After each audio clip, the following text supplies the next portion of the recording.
التفضيل بين الطاعات يتوقف على حكم الشرع بأن أحدها أفضل من الآخر، وليس هناك حسب علمي دليل يدل على أن العمرة في رمضان أفضل من غيرها، ولا العمرة في ذي القعدة أفضل من غيرها على هذا الوجه الذي ورد في السؤال، أنه يفضل بين عمرة رمضان وذي القعدة، لأن عمرة رمضان لها فضيلة في كونها تعدل الحجة، كما في الحديث الصحيح عنه عليه الصلاة والسلام أنه قال للمرأة: ما منعك أن تحجي معنا؟ قالت: إنه لم يكن لنا إلا ناضح واحد وحج عليه أبو فلان.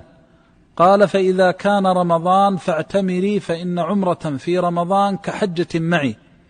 فهذا يدل على فضل العمرة في رمضان، على فضل العمرة في رمضان، وهذا الفضل بينه النبي صلى الله عليه وسلم بأنها تعدل العمرة معه. ثم ثبت عنه عليه الصلاة والسلام أنه اعتمر بعض عمره في ذي القعدة وذي القعدة، كما في عمرة الجعرانة والجعرانة حينما رجع من فتح الطائف وقسم الغنائم، فإنه اعتمر صلوات الله وسلامه عليه. ولذلك في أشهر الحج لقطع عقيدة الجاهلية الذين كانوا يرون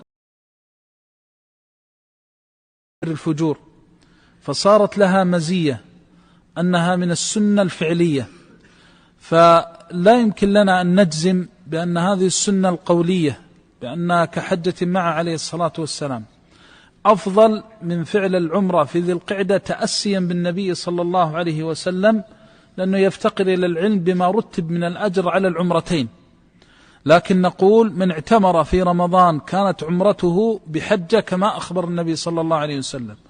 هل كونها بحجة يعدل الثواب لوقوع العمرة في الأشهر الحرم وفي أشهر الحج، أو لا يعدل؟